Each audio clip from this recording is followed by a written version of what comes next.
Mes amis, je vais vous faire partager le plus beau cadeau de Noël que j'ai eu. Mon ami, le professeur Maffezoli, que je vous vois devant les caméras, et sa sainte épouse, Hélène Stroll, c'est ça, on prononce comme ça, je ne suis pas planté, m'ont fait l'honneur et l'amitié, après avoir pris la peine de lire mon livre, Indéfendable mémoire, de me dire qu'ils voulaient en parler avec moi. Quel bonheur, quel honneur! Jamais le Père Noël ne m'aura fait un aussi beau cadeau. Alors, je suis venu dans leur petit village de Graisse-Sac. Graisse-Sac. Graisse-Sac, un nom déjà qui ferait rêver Rabelais et saliver Gargantua, hein. Dans ce joli petit village, il fait très froid quand même, hein. Très froid, oui. C'est les Cévennes quand même. Ah, c'est les Cévennes, voilà. On est venu pour parler de mon bouquin. Bon, bien évidemment, c'est pas le livre qui va être l'essentiel, parce que donner la plus belle partition du monde à Mozart ou Beethoven, et c'est leur musique qu'on entendra. Alors, cher professeur, chère madame, qui veut parler en premier? Oh, je peux dire quelques mots. Ah ben voilà, bien évidemment, c'est lui. Comme d'habitude. Non, non, mais c'est normal. C'est normal. Non, tout d'abord, c'est pas une peine. Hein, tu as dit, oui. C'est une peine. Non, non, c'est un vrai plaisir. Je dirais que dans un moment où justement les livres sont des bouquins, hein, les feuilles mortes qui se ramassent à la pelle, j'ai pris beaucoup d'intérêt à le lire. Donc voilà, je trouve que c'est un grand livre et qui indéfendable mémoire, qui restera, je dis bien par rapport à tout ce qui est actuellement des bouquins qui ne veulent pas dire grand-chose. Oui. Voilà. Alors, sur le fond, moi, je ne suis pas juriste, hein, puisque de par profession, je dirais, puisque je suis vaguement sociologue, un peu philosophe, je me suis toujours intéressé au tordu et pas au droit, donc voilà. Mais j'ai trouvé qu'il y avait vraiment une réflexion philosophique, voilà. Et c'est cela qui me paraît important. Je le préciserai un peu après. Hein, je ne vais pas continuer. Je vais laisser la parole à Hélène. Tu poseras une question. Je te dirai les quelques points que j'ai relevés. D'accord. Hélène qui a écrit plusieurs livres. Il faut le rappeler aussi. Hein. Je l'ai d'abord lu comme... ça se lit comme un roman. Et c'est bien sûr un compliment. C'est pas... Et c'est une très belle écriture. D'abord c'est une écriture parfaite au sens un peu ancien du terme. Et puis c'est une belle écriture parce que le style change selon selon ton objectif. C'est-à-dire que par exemple dans l'affaire Ranucci, il y a dans toute la description de l'affaire, de ce qui s'est passé, il y a une précision policière, il n'y a jamais un mot pour un autre, les phrases sont courtes, la logique, c'est très logique. Par contre, quand on est plus dans des descriptions d'atmosphère ou dans des descriptions de personnages, là, le style est plus lyrique. Oui. Hein. Et je trouve que ça, c'est très beau. On entend évidemment, en le lisant, on entend l'avocat parler, ça c'est certain. Mais alors ça, c'était ma première impression et j'ai vraiment beaucoup aimé. Merci. Hein. Merci. Alors, si je rentre un peu dans le vif du sujet, oui. allez, entrons. Par rapport à votre livre, le point essentiel pour moi, je dis philosophique, peu importe, de penser. Si je reprends cette expression du brave Edgar Morin, cette idée de complexité humaine, hein, qui est un peu le fil rouge de ce travail, c'est-à-dire d'une certaine manière, moi c'est la phrase que vous employez, cohabitation de sentiments contradictoires, oui. Bien sûr ça me fait penser à Nicolas de Cuse, hein, qui est un de mes inspirateurs, la coincidentia oppositorum. Et dans le fond, on voit bien qu'il est difficile de trancher que ce qu'est cette complexité humaine, c'était une liaison étroite entre le bien et le mal. Hein. Et Et ce qui est amusant, alors là c'est le petit côté qu'on n'a pas encore assez souligné, quand même un peu, j'allais dire un peu méchant de l'écrivain, du brave Gilbert Collard, c'est qu'il montre bien que cette cohabitation va à l'encontre de ce qu'il appelle la société des bons sentiments. Ouais. Subventionné. Oui. Et en effet, pour moi, c'est un élément important, ça aussi, puisque ce qu'est l'idéologie dominante, cette espèce de sentiment de culpabilité, le fait que c'est ce que Nietzsche appelait la moraline. La moraline, voilà. Et de fait, la première partie, moi, ce que je peux dire de ce livre, c'est ce que je viens d'indiquer. La complexité, encore une fois, il faut revenir à cette idée que je retrouve chez saint Thomas d'Aquin, qu'on va retrouver chez Heidegger, pour moi des auteurs qui m'inspirent, et qui montrent bien en quelque sorte cette espèce de réalisme humain, qui est fait d'une multiplicité d'éléments. Voilà le premier point. Et qui d'ailleurs conduit à finalement avoir une empathie, non seulement pour les victimes, ça c'est tout le monde actuellement a de l'empathie pour les victimes, mais de l'empathie bien sûr pour les criminels, et ça je trouve que ça va même dans ce livre au-delà de, je dirais, de la déontologie de l'avocat qui est que toute personne doit être défendue, oui, bien sûr. Mais au-delà de ça, toute personne doit être défendue parce que chacun de nous aurait pu, dans certaines circonstances, être ce criminel-là. Oui, c'est ce que j'essaye de... Voilà. Je ne sais pas si j'y arrive. Mais on le sent très très fort. J'essaye de faire comprendre qu'on n'est jamais sûr de son destin. Oui, voilà. Voilà, qu'il faut être très modeste. Très modeste, très humble, quoi, vis-à-vis... Dans le fond, c'est rappelé, puisque j'ai dit condition humaine, moi c'est une thématique qui m'est chère, c'est rappeler qu'il y a de l'humus dans l'humain. Et qu'il faut avoir l'humilité de reconnaître l'humus dans l'humain. C'est la boue dont on est pétri, et que cet humus est un élément constitutif, d'une manière générale, même du vrai humanisme, ce que Maritain appelait l'humanisme intégral. Pas cet humanisme un peu rationaliste qui a prédominé avec les Lumières.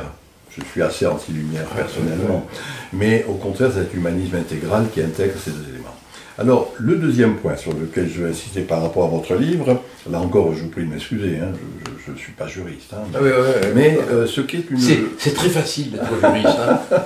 Ce qui est c'est la méthode qui est employée. Moi je suis toujours attentif dans ce que j'écris et dans toute ma carrière, j'ai rappelé qu'il fallait avoir cette méthode, dans le sens grec du terme, métaodos, mise en chemin. Et là cette méthode, elle est... je retiens cette expression grand écouteur de rue. Et grand écouteur de rue contre, petite phrase un peu méchante de l'auteur, le savoir des livres et l'ignorance des hommes. Il y a ce savoir des livres un peu abstrait dans le sens simple du terme, et on ignore encore une fois cet humain qui vient de le dire est pétri de diverses choses. Et citer d'ailleurs le voyage au bout de la nuit. Oui, c'est mon... du brave de Céline, le titre même, enfin cette expression dit bien ce que ça veut dire. Et en même temps, et j'arrête là-dessus sur cette méthode, la phrase employée, une connaissance enracinée, les racines grecques des mots.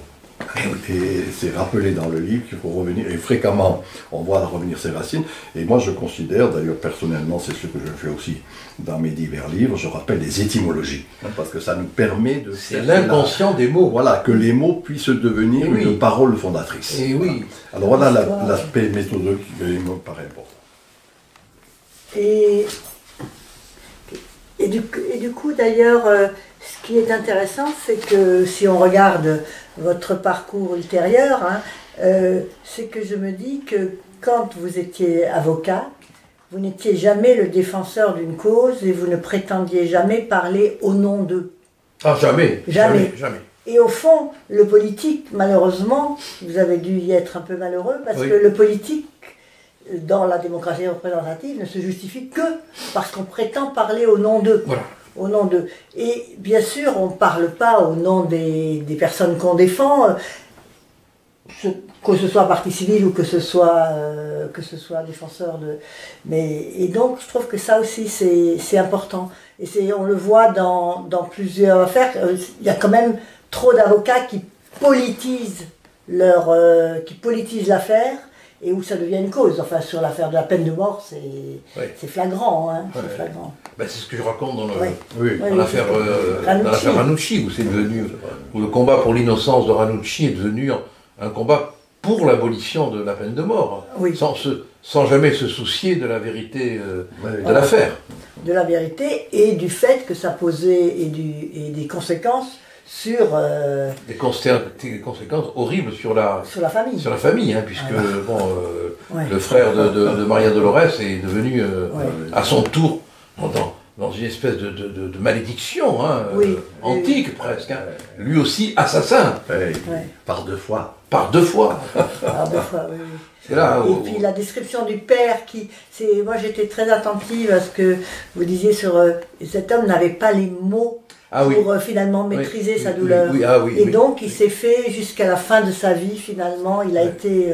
Je le dis dans le livre, s'il avait eu les mots pour s'exprimer, il n'aurait pas sombré dans une espèce de folie contre Gilles Perrault, le pull au vert rouge, folie inutile au demeurant, quoi. Mais vraiment, je le revois et il me fait de la peine dans sa recherche des mots pour dire des choses qu'il n'arrivait pas à dire. Qu'il n'arrivait pas à dire, c'est Roland Barthes qui, parlant de Dominici, écrivait, cet homme-là, je le cite, hein, cet homme n'a que 100 mots pour se défendre. Et Giono, qui était présent au procès, l'avait remarqué lui aussi. Quoi. Le père Rambla, il n'avait pas les mots. Non, c'est pour ça qu'il voulait la mort. Mais c'est un cri, quoi. Voilà, et puis il y a quand même quelque chose qui est très intéressant, c'est quand même Saint-Germain-des-Prés et le parisianisme contre le peuple. Hein. Quel mépris quand même. C'est un mépris qui, je dirais, qui actuellement continue. Cette espèce de décalage d'abstraction, justement, entre le peuple et puis censément une élite qui a la vérité, voilà, me paraît être... Ils détiennent. Alors, ce mépris, Gilles Perrault ne l'avait pas. Je veux dire, il faut être, il faut être honnête. Je pense même qu'il était très gêné. Je crois qu'il s'est fait rapter. Voilà, des mondanités qui l'entouraient, hein, parce que c'était un type bien, Gilles Perrault. Hein. Mais tous ces mondains qui vraiment se sont fait... Je pense au journal Le Monde, je pense à tous ces gens qui ont... Saint-Augustin, il faut citer Saint-Augustin. Mundus est immundus. Le monde est immonde. Le monde est immonde. Ça, c'est Saint-Augustin. On n'a jamais le droit de vouloir On n'a pas le droit de vouloir la mort de celui qui a tué la personne que vous aimiez. Et c'est assez extraordinaire parce que c'est assez beau dans l'échange que vous avez avec justement le père de Maria Dolores quand vous lui dites d'une certaine manière quand même que vous ne demanderez pas la peine de mort et vous ne l'avez pas demandé. Non. Vous ne l'avez pas demandé. Et il l'admet et il est très intelligent là parce qu'il dit « Je suis comme vous, moi. Je suis catholique. Tout à fait. Je ne la veux pas non plus. Mais vous comprenez, c'est ma fille. » Et voilà, il me dit ça, Et il ne me... Alors, contrairement à tout ce que les commentateurs sordides ont pu dire, hein, parce qu'on est allé même jusqu'à supposer que je l'avais emberlificoté, hein, il admet tout à fait que je ne demande pas la peine de mort. Oui, c'est extraordinaire. Alors que justement, il vient chez vous parce qu'il ne voulait pas... Parce que Pollack, son ancien avocat, s'était proposé pour défendre Patrick Henry au nom de la lutte contre la peine de mort. Enfin, finalement, ce qu'il ne supportait pas, c'est d'être militant dans son affaire. Voilà. Oui. Il voulait que cette affaire soit, en dehors des causes, en dehors de... Voilà. Et il avait raison. Voilà. Il avait raison, ça n'était que... Alors, un autre point, si je puis me permettre, qui est pour moi le plus profond, si vous voulez, c'est ce thème de l'intersigne. Et ça, c'est un petit côté un peu ésotérique, hein, puisque ce mot est d'une pensée alchimique. Alchimique, oui, tout à fait. Et ce que vous dites, c'est un intersigne cher aux intuitifs. Voilà. Moi, j'ai toujours été attentif, et je crois qu'il y a dans ce livre une démarche intuitive. C'est la vue de l'intérieur. Hein, je rappelle que toujours l'intuition a cette dimension. Bergson, bien sûr, l'a souligné, c'est de lui que je le dis, hein, bien évidemment. Mais cette vue de l'intérieur, et l'idée d'intersigne me paraît être là, justement, un des fils importants, fils rouges de ce livre. C'est-à-dire, qu'est-ce que c'est l'intersigne? C'est un lien mystérieux entre des phénomènes sans rapport apparent. Oui, Voilà. Alors il y a ce mot de l'intersigne, et il revient très souvent le hasard ou la providence. Hein, le hasard toujours bizarre. Le hasard toujours bizarre. Et puis vient régulièrement la providence, c'est un terme qui vient souvent dans ce livre. Alors Gilles, permettez-moi de vous rappeler que Léon Bloy a cette très belle formule. Il dit « Le hasard, c'est le nom moderne du Saint-Esprit ». Que c'est beau. Que c'est beau. Et oui. Einstein, de la même manière, Einstein, scientifique, machin chose, etc., rappelle que le hasard, c'est quand Dieu avance incognito. Voilà. Et je pense qu'il y a dans ces mots employés dans ce livre, l'intersigne, hasard, providence, quelque chose qui rend, je dirais, d'une manière beaucoup plus mystérieuse, dans le vrai sens du terme, hein, ce qu'est la complexité humaine. Voilà. Le mélange des diverses choses. Et je pense que c'est difficile à dire, mais il faut insister sur cette thématique de l'intersigne. Il y a plein d'intersignes dont je parle dans le livre. Par exemple, le fait que le juge Pierre Michel assiste à l'exécution capitale de Ranucci. Ouais. Lui qui, quelques années après, va être assassiné. Ouais. Le fait que j'échappe à mon propre assassinat. Oui, exactement. Ce que je raconte, ce sont des événements qui marquent dans la vie. Hein. Ça, j'imagine. Parce que je le raconte dans le livre. Hein, je suis invité à dîner.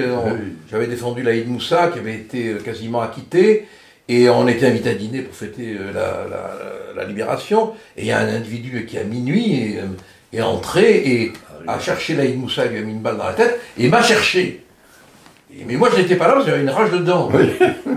Non mais, incroyable de sauver sa vie comme ça, quoi. Bon, comme ça. Alors, les intersignes, je pourrais en raconter plein. Quand Mémé Guérini, quand Barthélemy Guérini, Barthélemy Guérini, le frère aîné, c'est Antoine. Quand Antoine Guérini est assassiné, il est par deux hommes sur une moto rouge qui tire avec du 11-43. Quand le juge Michel est assassiné, il est par deux hommes qui chevauchent une moto rouge et qui utilisent du 11-43. Et c'est pas les mêmes. Ils sont pas les mêmes du tout. Pas les mêmes du tout. Bon, il y a une interpénétration des bandes, hein, bien sûr, oui. Si on disait qu'il existe une généalogie criminelle, ils sont dans la généalogie. Mais qu'à distance, comme ça, on retrouve des intersignes aussi puissants, quoi. Je ne peux pas ne pas y voir une espèce de connivence, quoi, de la providence, de quelque chose qui nous dépasse, quoi, et qui nous terrasse en même temps. Mais même à la limite, d'ailleurs, pourquoi est-ce que finalement Ranucci a tué cette fille s'il n'avait pas eu cet accident? Il l'aurait pas tué. Il l'aurait pas tué. Et si les autres, gentiment, ne s'étaient pas, etc., mis... Ne l'avaient pas pourchassé. Voilà. Et oui, mais j'essaye de faire comprendre dans ce livre, et je vous remercie de l'avoir avec tout votre savoir, hein, professeur à la Sorbonne quand même. Hein. Non mais avoir un commentaire de son livre par le professeur Maffezoli, c'est pas rien. Hein. Bon, c'est que on est à la merci des circonstances. Oui, c'est ça. Voilà. Et qu'il faut toujours être aux aguets. Mais des circonstances, moi, c'est ça que j'ai beaucoup apprécié, qui rend ce livre quand même très original par rapport à tout ce qu'on raconte, parce que d'habitude, ou bien on a un point de vue, c'est tous des salauds, et puis les pauvretis, ou bien on a ce point de vue qui est un peu bourdieusien, qui essaye d'expliquer par l'enfance malheureuse, les conditions sociales, etc. Non, aux circonstances, c'est justement ça. C'est cette providence. C'est-à-dire que c'est bien plus profond que des choses très mécaniques, parce que on n'expliquera jamais pourquoi il y a 1 sur 100 000 pauvres qui va faire ça. Qui va faire ça, oui. Et pas tous les pauvres. Et pas tous les pauvres, quoi. Et ça, c'est ça l'aspect mystérieux, encore une fois. C'est pour que l'intersigne renvoie au mystère. Renvoie, ben oui, de toute façon, le crime est un mystère. Et moi, je rappelle que le mystère, c'est ce qui unit un partage de mythes. Oui, et ce qui d'ailleurs, on l'oublie trop souvent d'un point de vue étymologique en grec, rend muet par rapport à l'extérieur. Ah oui, c'est très juste. Mystère, mythe, muet. Oui, et il y a là une proximité qui renvoie bien, encore une fois, pour moi, à tout l'intérêt de ce livre. Et ne perdons pas de vue, c'est le cas d'utiliser un organe pour parler d'un autre organe, que l'avocat de Ranucci a perdu la voix au début du procès. Oui, ça c'est extraordinaire. Oui, cette histoire. Ça n'a jamais été raconté, ça. Jamais. Les journalistes ont toujours fait, si je puis me permettre, silence sur cet extraordinaire silence de l'avocat. Mais est-ce que les avocats savaient qu'il allait avoir cette espèce de défense folle, Ranucci? On a l'impression, dans ce que vous racontez, qu'ils ont été un peu pris de court, quand même. Moi, j'étais très ami avec le Forcené, qui a été l'un des avocats, un type bien, qui a été un des avocats de Ranucci. Il leur a échappé. Oui, c'est ça, il leur a échappé. Il leur a complètement échappé, et eux n'ont pas eu le courage. Je ne dis pas que je l'aurais eu, attention, je ne dis pas que je l'aurais eu, et eux n'ont pas eu le courage de mettre leur départ dans la balance. De lui dire, si vous continuez comme ça, on ne vous défend pas. Parce que dans la déontologie d'un avocat, si l'avocat est persuadé que son client est coupable, il n'a pas le droit de... c'est pas qu'il n'a pas le droit, mais il peut... c'est très compliqué là aussi, parce que c'est pas parce que l'avocat a la conviction que le client est coupable que le client est coupable. Oui, c'est vrai. Donc c'est très... Par rapport à Ranucci, c'est quand même ce que vous décrivez bien, lui avec sa grande croix et la maman qui est là, avec cette robe noire. Ça a été un mouvement.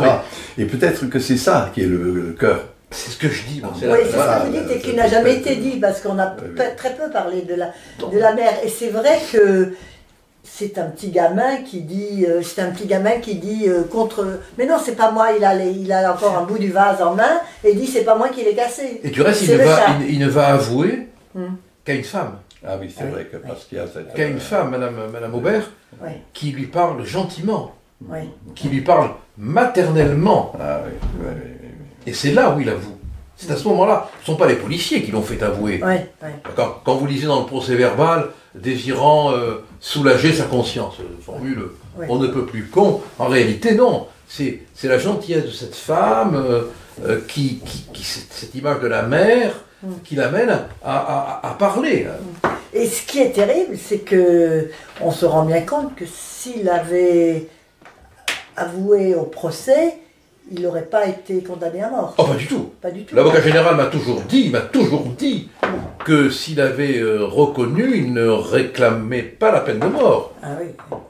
Il a même écrit, j'ai ce document extraordinaire qui est la lettre que l'avocat général a adressée à Giscard. Et il dit dans ce courrier que si Ranucci avait reconnu, il n'aurait pas requis la peine de mort. C'est d'ailleurs curieux, c'est très... Je trouve que c'est très chrétien comme démarche, parce qu'au fond, juridiquement, il n'y a pas de... C'est le crime qui fait la peine. Oui, on est d'accord. On est complètement d'accord. Alors, j'ai commencé, et puis on va terminer. Il faut conclure, bien sûr. C'est le dernier point et on doit conclure. Et de toute façon, on a dépassé le temps. Peu importe. Peu importe. Ce thème de la complexité, et en même temps, toutes les affaires qui sont relatées, jusque y compris la dernière, j'arrive jamais à dire ce nom. Ossarès. Le général la torture. Avec le discours final. À la tombe, lors du... Oui, quand je suis allé prononcer son oraison funèbre. Ce qui me paraît important, et voilà, moi je n'aurais pas d'autre chose à dire, mais c'est ce qui me paraît très fort dans ce livre. Je vous cite ici, ne pas désespérer de l'espérance. et ne pas désespérer d'espérance. Et là, voilà un des éléments, justement, encore une fois, très humain, hein, qui renvoie à cette espèce de ce que j'appelais ce réalisme thomiste, hein, de le corps et l'esprit. Oui, Hein, le bien et le mal, etc. Voilà. Et ne pas désespérer de l'espérance, voilà ce qui me paraît être l'élément essentiel. Écoutez, pour la nouvelle année, on pourrait souhaiter à nos amis de ne pas désespérer de l'espérance. Merci, hein. Merci. Merci à tous les deux. Voilà.